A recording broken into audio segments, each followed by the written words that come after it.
Hey everybody, back here in the study over at the Manse, not in the church. I had some technical difficulties with the camera, so I apologize for the sound quality and the picture quality. Hopefully I can get that fixed for next week. Like I said, I promised there'd be glitches, and here we are. Anyway, our sermon for this morning. So, it's been a heck of a week, heck of a couple of weeks. These are difficult and traumatic times where it seems like almost everything we would normally do or want to do has been turned upside down seemingly overnight. And the worst part is knowing that it is going to get worse before it gets better. How's that for preaching the good news? This news is not very good at all, but as a Christian, there is good news, lowercase, and there is good news, uppercase, right? Good news with a capital G and a capital N. And it's hard to hear and accept that good news, that capital G good news, in the midst of the tough times. But it all comes back to that age-old theological question, that perhaps the greatest question of all, is how can there be a God in the midst of human suffering? And so as our TVs and radios and our online news feeds, as they are filled with grim statistics from Europe, and as the numbers continue to grow here on a daily basis in Canada, we ask why. And all of those things that normally bring us comfort, things that we immerse ourselves in, like the routine of our daily lives, visiting with friends and family, seeing our children or our grandchildren, all of those things suddenly seem dangerous, or they are discouraged.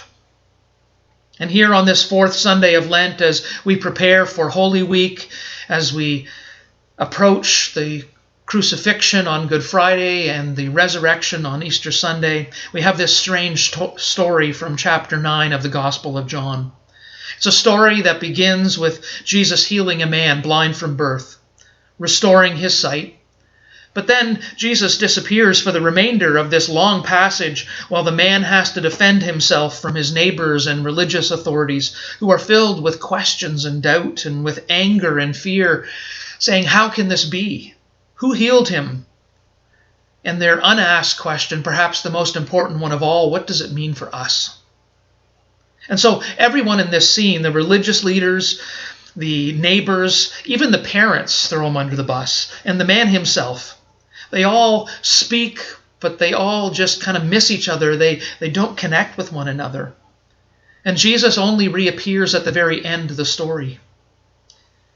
And so as I sat this week pondering this strange story in the midst of our own strange and difficult times, I came to a new understanding, or saw new things in this story that I hadn't seen before. Because on the surface, this story is all about healing.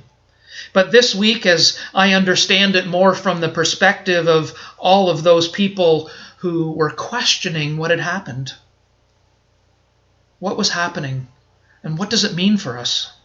Because we are those people. We are the parents. We are the neighbors. We are the Pharisees. We are all looking perhaps for someone to blame. And we're all wondering what this new reality means for us. Most of you know that I've been doing a placement 2 days a week at the Southwest Center for Forensic Mental Health Care in St. Thomas since September. And it's as part of my education to become a psychotherapist and a spiritual counselor. And the unit that I work in is the final rehabilitation unit, where we prepare patients to live in the community once again. One of the patients that I work with there, that I've worked with quite a bit over the first 3 months that I was there before her release in early January, she taught me quite a bit about healing and the right attitude, and how that proper attitude helps us to heal, and just how tough it is to find or to gain and then to maintain that attitude.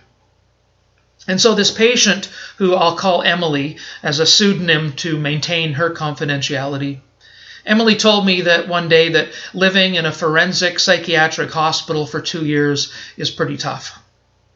You're under constant observation, and the staff are looking for meaning, both good and bad, in every action and every one of your non-actions.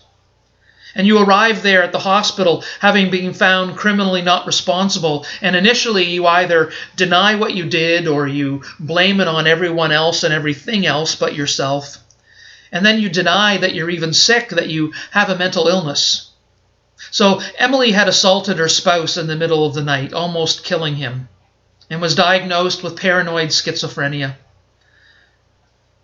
She said that her first year here at this hospital was awful, but suddenly one day, and she wasn't sure how or why, one day she decided to take ownership of everything and to take advantage of all the help that was available to get better. Instead of seeing it as a punishment or blaming others or even blaming herself and wallowing in her own guilt, she decided to see it as an opportunity to get better, as a chance to become better. And so when I asked her how she does that day in and day out, she said, well, some days are better than others, but almost every day, for 20 minutes or more, when I wake up in the morning and I'm lying there in bed and I realize where I am, I feel angry and I feel frustrated. And sometimes I cry about just how unfair it all is to myself and to my family. And then I get up and I deal with the day. Emily's now home and living successfully with her family, including her spouse. But, that's another entirely different sermon on forgiveness. But the point I'm trying to make here is that according to my theology, according to my understanding of God and of suffering, is that suffering happens. That we as human beings, we make choices, and then creation, and we're are part of creation ourselves, that creation adapts and it changes in response to our choices. And the cycle starts all over again as we make more choices. A new virus has suddenly jumped from animals to humans, and for most of us, our bodies are simply not equipped to defend ourselves. And so many of us will get infected. Most of us will be without symptoms or experience only mild symptoms. But approximately 20% of us will experience more severe symptoms, and approximately 6% of us will experience symptoms severe enough that we will likely need time in ICU and might even need a ventilator to survive. Like most viruses, it is hardest on the weak. Older folk and those who have weakened immune systems, those who have complicating health factors, especially those that have weakened our hearts or our respiratory systems. And so most of us, we're now choosing to physically distance ourselves from others to try and slow down that infection rate, while others who are at risk, they are self-isolating to protect themselves. And then there are other people who either have COVID-19 or they are beginning to show symptoms, and so they quarantine themselves. And these are all choices that we make. Choices that may have a negative impact on our own emotions or our mental health or our spiritual lives, but they have a positive impact on not only our physical health, but the physical health of the weakest in our society. And these same choices will also enable us to not overstress or overwhelm our healthcare system so that the sickest get the treatment they need. It all comes back to choices and to attitude. The original term for social distancing was social distancing, and it was a term that I didn't like, but I couldn't really put my finger on why. The new term they're starting to use is called physical distancing, which I not only like better, but it also helps me understand what I disliked about about social distancing. Because just because we keep that physical distance from each other when we're out in public, just because vulnerable people have chosen to isolate themselves, doesn't mean that we have to distance ourselves physically or socially, rather. We can choose instead to reach out to those who are isolated.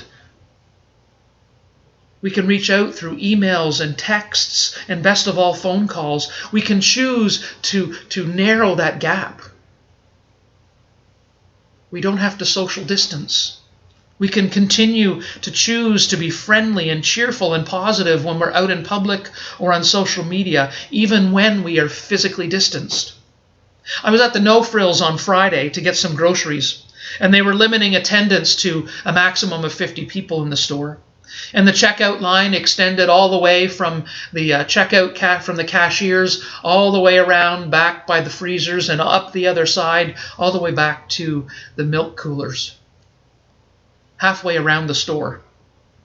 And we were all maintaining our physical separation from each other, that distance, mainly by our grocery carts, right? Standing behind our grocery cart.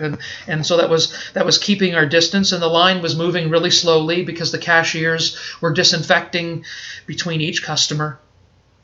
And most of the line was silent. Nobody was talking or interacting except for a few who were complaining about how long the wait was. And so I made a choice. I didn't know the woman ahead of me, but I chose to talk to her.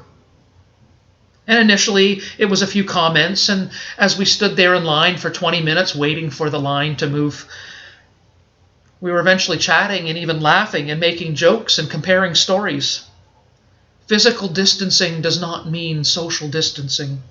We have a choice. Or, as Emily put it, I can spend my day angry and frustrated and crying about how unfair it all is, and that I have to deal with it, or I can simply get up and deal with the day. At the end of our story in the Gospel of John, Jesus reappears to the man that he had healed after he had been driven out of his community by the fearful reactions of his family and his neighbors and the religious authorities. And after comforting the man, Jesus said, "I came into this world for judgment, so that those who do not see may see, and those who do see may become blind." Some of the Pharisees near him heard this and said to him, "Surely we are not blind, are we?" And Jesus said to them, "If you were blind, you would not have sin. But now that you say we see, your sin remains." We are creatures who want control. We do not want our daily routines or our daily lives impacted by those things that we cannot control or even understand. We react in fear, and it's a fear which leads often to poor decisions that then impact us and our neighbors. "I was blind, but now I see" does not refer to physical sight, nor, I believe, does it refer to understanding something I did not understand before. I believe it refers to accepting the mystery and to trust God.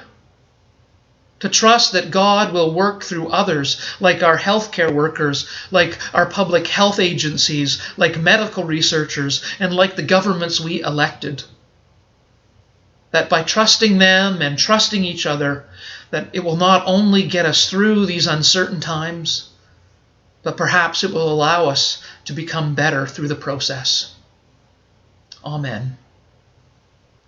I invite you to click on the next link for our hymn, "I Heard the Voice of Jesus Say."